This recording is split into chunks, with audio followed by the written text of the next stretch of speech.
Donc, un débat intéressant ce soir. Mme Clinton n'a pas fait de bévue, à mon avis. M. Trump devait prouver qu'il est capable d'occuper le poste ultime au sein de la Maison-Blanche. Et surtout, dans un débat à deux, il devait meubler du temps un petit peu dans ce débat. Pour l'instant, les débats républicains avaient opposé une douzaine de candidats, une quinzaine. Donc, il parlait finalement, M. Trump, une quinzaine de minutes, une vingtaine de minutes durant sa soirée. Ce soir, donc, le débat durait 90 minutes. M. Trump s'est bien débrouillé, je dirais, dans le premier droit du débat, donner un peu plus de détails sur ses politiques qu'à l'habitude.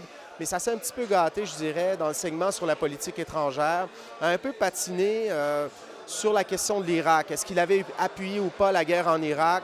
Bon, certains disent qu'il n'a pas toujours eu la même position là-dessus. Et il a parlé pendant plusieurs minutes de sa position. C'était pas très clair. Et Mme Clinton l'écoutait et finalement a fini par dire « Oh wow, on vient de vivre un moment un peu étrange ». Et je pense que c'est le genre de phrase qu'on va retenir demain dans les médias peut-être. Mme Clinton, comme je le disais, pas de bévue ce soir. Elle avait peut-être beaucoup à perdre parce que Donald Trump pouvait surprendre, mais en même temps, il n'a pas vraiment surpris.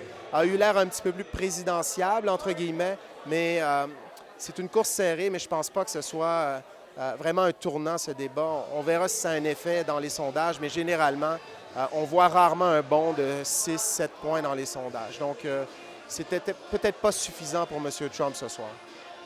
Ben, on constate que Mme Clinton, dès le début de ce débat, a essayé de faire sortir Donald Trump de ses gonds pour un peu montrer la réalité du caractère un peu intempestif et en manque de contrôle de ce candidat républicain.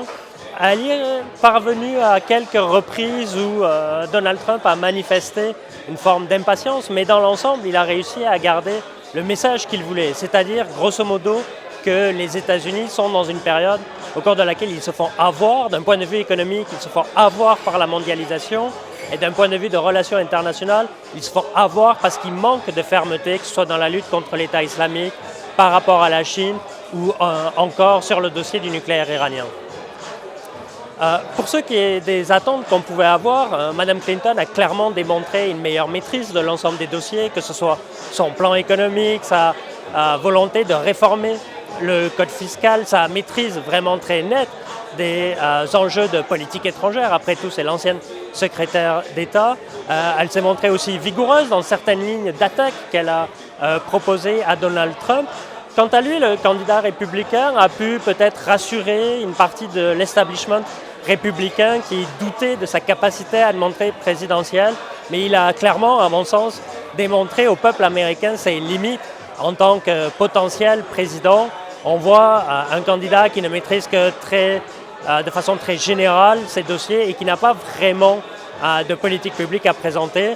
On s'y attendait, ça s'est confirmé, et le choix qui se présente devant la population américaine est ce soir très clair entre une candidate démocrate, Hillary Clinton, qui, comme elle l'a dit, se prépare au moins depuis 5 ans à être présidente, et un candidat Donald Trump qui assure le spectacle, qui rassure un peu, mais qui manifestement n'est pas encore tout à fait au point sur sa capacité à élaborer des politiques publiques.